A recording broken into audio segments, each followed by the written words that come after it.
Η νέα ταινία της Άντζελας Ισμαήλου είναι ένα φιλόδοξο σχέδιο ήδη στην προπαραγωγή. Δεν έχει περάσει πάρα πολύ καιρός από τότε που ήσουν ξανά στις Κάνες για να κάνεις μια πρώτη παρουσίαση της προηγούμενης ταινίας σου. Και τώρα βρίσκεσαι πάλι εδώ πέρα με ευχάριστα νέα για ένα καινούριο project. Θα ήθελα να μιλήσεις λίγο γι' αυτό.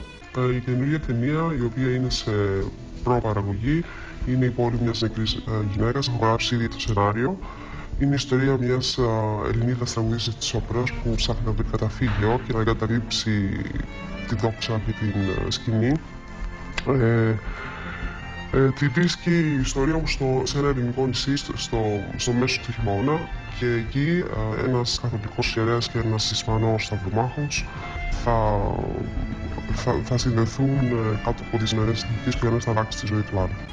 Το νησί είναι η Πάτμος, ένα νησί το οποίο σπάνια έχει κινηματογραφηθεί και φαντάζομαι ότι έχει και ιδιαίτερο ενδιαφέρον και εικαστικά. Η Πάτμος, επισκέφθηκα την Πάτμο πριν 5 χρόνια ένα χειμώνα και αμέσως μια έντονη επιθυμία μου γεννήθηκε ότι εδώ θα κάνω την πρώτη μου ταινία. Η Πάτμος και χωρίς διαλόγους είναι ένας κινηματογραφικός παράδεισος.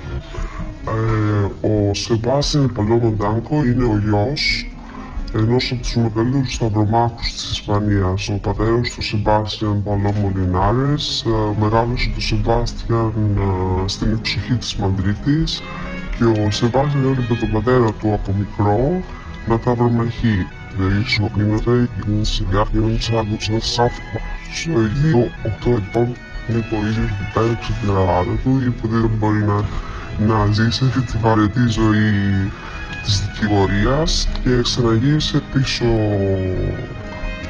στην αρένα και σήμερα θεωρείται ένας από τους μεγαλύτερους ταυρομάχους. Δεν έχει το τυπικό, δεν έχει την τυπική εικόνα του ταυρομάχου.